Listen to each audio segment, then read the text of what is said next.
não sei pra onde vou, mas eu só paro quando chegar lá. A estrada é espinhosa, difícil de atravessar. A estrada é espinhosa, difícil de atravessar. Eu não sei pra onde vou, mas eu só paro quando chegar lá. Eu não sei pra onde vou, mas eu só paro quando chegar lá. O coração segue sofrido, mas jamais vencido. O coração segue sofrido, mas jamais vencido. My name is Marina, and I come from a small city called Brumadinho, from the state of Minas Gerais. We had a dams break there in January 2019, and if I could, I would have fought much more for Mariana, another city nearby my city, where we also had a dams break 3 years before it happened with my city and before it killed my friends. So, I'm affected by the disaster, but I also had the opportunity to work for Caritas, supporting the communities, the affected communities. We are talking about indigenous communities, we are talking about quilombolas communities, we are talking about the small farmers who were impacted by the disaster, and we are also talking about families who lost their parents, their childs. We are talking about 272 people who were killed by the disaster, and more than that, they were workers. They were working, they were at lunchtime at the company, most of them. We still search the bodies of some victims because we weren't able to find everyone until today. And we're talking about hundreds of families who lost their houses because their houses were burned. Also, we're talking about plantations, small farmers who lost their livelihood. But we're talking not only about my city. We're talking about 26 cities impacted by the disaster because the tailors from the dam, they met the river and they contaminated our river, and they contaminated our air, and they contaminated our soil. So, we are more than 1 million people affected by this disaster. And today, we have to deal with children who have already have metals in their blood. And right now, while I'm speaking here, my family is being contaminated as well. So, we're talking about the increasement of people with depressions, people who utilize anxiolytics, antidepressives, and also an increased number of suicides. These are some of the impacts we are dealing, but I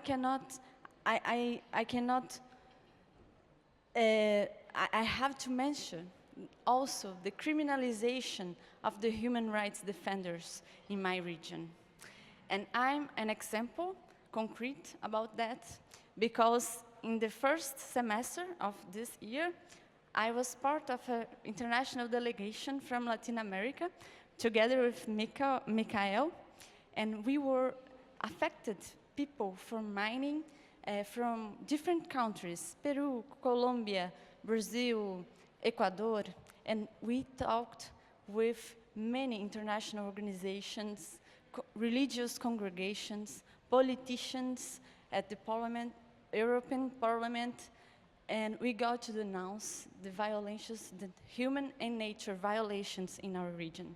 After that, when I returned to my city, to my country, a very conservative group of extreme right who supports Bolsonaro started making videos, publications, posts to defame myself, my work, but I'm not special. I'm not special because this is the situation that many human rights defenders are facing. So after that, I started to receive threats, I started to receive attacks and intimidations. And I was advised to leave my country during the period of elections because it would be much more violent. So I was hosted by a protection program here in France, and here we are participating in every place we can and talking about all the violations that my city and our communities still have to do. So,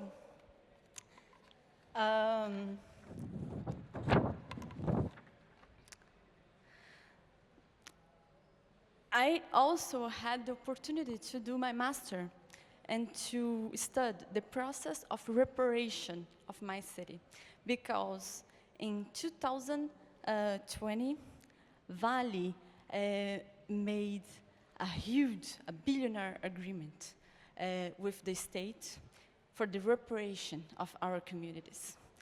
And I talked with dozens of leaders from communities. I talked with representatives from the state at the executive level, at the legislative level, and also at the judiciary level. And I also talked with the reparation department of Vale. I talked with many people. And the conclusions, they are obvious. We cannot talk about reparation without centrality of the victims and without the participation, the real participation of the victims in the process of reparation. And in my region, we weren't able to participate, and the agreement was built. It was a closed doors agreement, so we weren't able to tell them how we would like to be repaired. So, the money that was supposed to be invested in the reparation are being used by the state and by Vale for other purposes and to invest in other infrastructures, buildings that are not related to the reparation in my region. In 2021, Vale had the biggest profit in history. It was 121 billions of reais. And I'm talking about that, why? Because we need to talk about the concept of corporate responsibility. Because what is corporate responsibility? Is it the billion of reais, of dollars that Vale invests in propaganda? Is it the flyers that Vale does and deliver in my house to explain what is reparation while we can't participate in the process of reparation? And this is not the corporate responsibility we need. And this is not what we want, because we want real solutions. And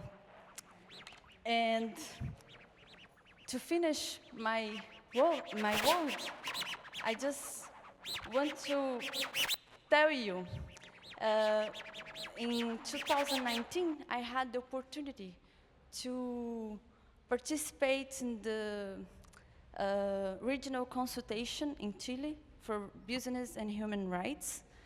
And after my speech there, a representative from Vale, she came to me And she gave me a card, and she told me that, Marina, do not hesitate in contact me for anything, for any demand you need. And what we have to say is that we are not interested in individual solutions. We need structure solutions because our problems, they are structure as well.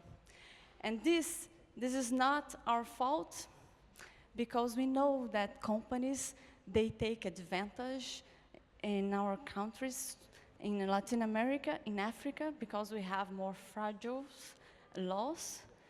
And that's why this is a global problem, and we need all the states involved in creating international criteria, international standards, because our laws, they are fragile due to a historical process, due to colonization, due to slavery, due to exploitation that weren't led by us. They were led by many countries in Europe. They were led by United States, and that's why to defend our human and nature lives there, we need the support of every and each state. And for us, it's really important to be in a place like this where we can talk to people who are really interested in defending our fundamental rights, because I don't want my friends, the lives of my friends, to keep repeating. I don't want new bodies. And in my state, we have more than 40 dams that can break at any time. And so, that's really important. I am allowed to go back to Brazil after the second tour of the elections.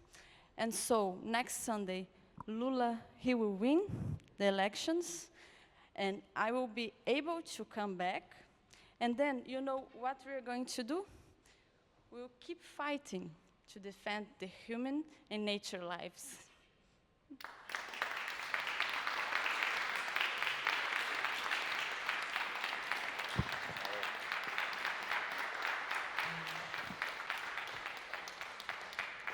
Gracias, Marina. Buenas tardes a todas y todos. Yo soy Mickael, soy coordinador de la organización Justiça nos Trilhos, que trabaja con la defensa de los derechos humanos y de la naturaleza en el estado do Maranhão, Brasil, com comunidades afetadas pela cadeia de la mineria e do agronegócio, principalmente frente a violações cometidas pela empresa Vale S.A., a mesma que Marino ha citado em sua fala. E me cabe complementar um pouco o que Marina ha dicho, pero hablando más de la conjuntura política de Brasil. Y lo dijo, la situación brasileña ha sido muy terrible en los últimos 4 años, especialmente para quien trabaja en la defensa de los derechos humanos y de la naturaleza. Brasil sigue siendo uno de los países latinoamericanos que más mata a defensores de derechos humanos. La situación se agrava aún más con el esfuerzo del gobierno Bolsonaro por desmantelar los órganos de inspección ambiental, lo que permite que las grandes empresas, la minería ilegal y el agronegócio ingresen a nuestros territorios de una manera mucho más violenta y a que la inspección es casi nula. El gobierno brasileño ha estado tratando de aprobar un proyecto de ley de número 191 de 2020, que trata de la minería en tierras indígenas, que se aprueba destruirá los territorios donde viven los pueblos indígenas y, en consecuencia, perderemos también nuestra biodiversidad juntos, ya que los pueblos indígenas son para nosotros los guardianes de nuestros bosques, de la naturaleza. No olvidemos que la minería también fue el sector que más ha lucrado durante la pandemia y pós-pandemia también. Outro projeto de lei que o governo Bolsonaro luta para aprovar é de número 5518, também de 2020, que trata das concessões florestais, que é de fragilizar o processo de licenciamento ambiental. Isso permite que as empresas tenham mais facilidade de conseguir suas licenças e assim adentrar nos territórios e sem que a fiscalização se ocorra. Además, o governo brasileiro tem o desejo de retirar-se de alguns tratados internacionais que, segundo o governo brasileiro, obstaculizam o desenvolvimento do país. Entre os desejos do governo brasileiro está a retirada do Brasil da Convenção 1699 da Organização Internacional de Trabalho. E esta situação preocupa muito a gente de nossos territórios, já que a Convenção 69 ha sido um importante instrumento de defesa dos territórios frente à ganância das grandes empresas. Además, também enfrentamos em todo o Brasil a militarização da vida. O governo brasileiro se ha utilizado muito dos militares e da polícia para reprimir os movimentos sociais, os coletivos populares e também a gente de los bairros de la ciudad mais vulneráveis. Acá temos Glaucia e também Sandra, que são da Justiça Global e têm um rol muito mais maior do que eu para falar sobre a militarização em Brasil. Então, que possa compartilhar com nós outros depois também.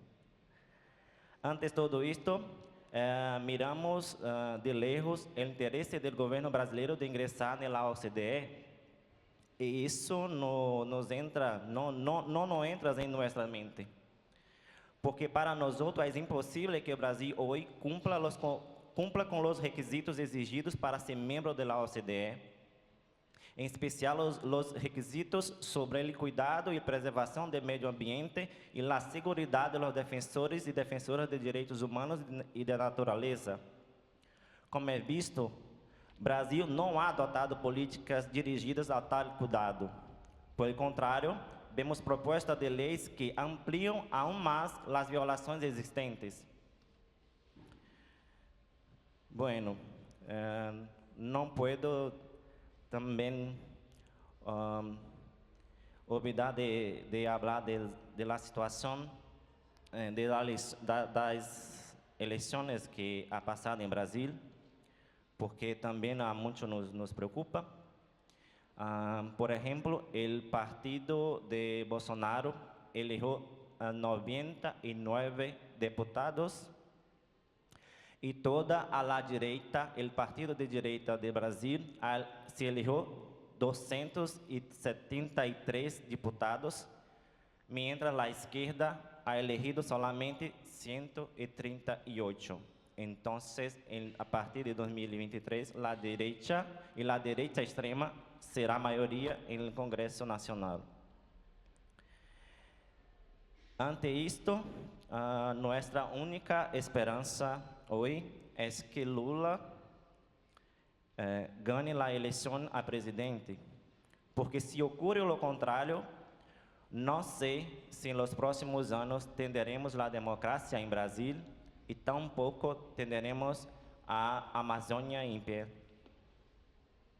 Este é o risco que estamos vivendo agora. Pero, minha gente, temos também que manter a esperança e que as coisas vão cambiar para melhor, que ojalá tenhamos uma vitória em las eleições de 30 de outubro e que no próximo fórum da FIDH podamos volver acá, Marina e eu, ou outros companheiros e companheiras de Brasil, e falar coisas mais positivas de Brasil. É isso. Muito gosto. Graças.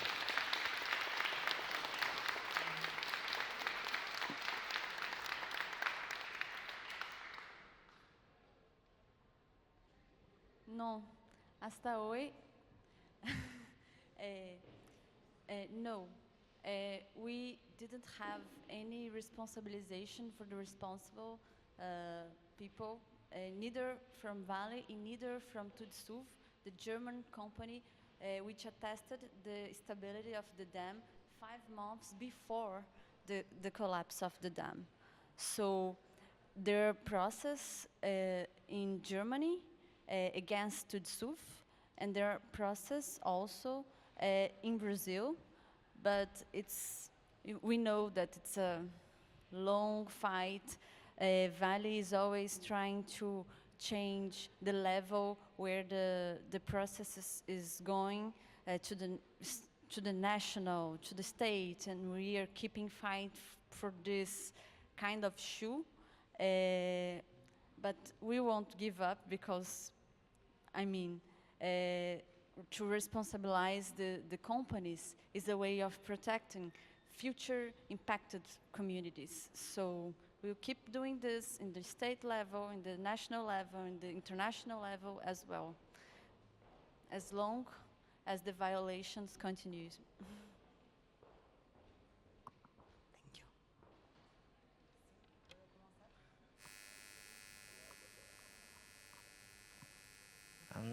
Primeiro, nós outros em Brasil não estamos pensando em vencer o fascismo.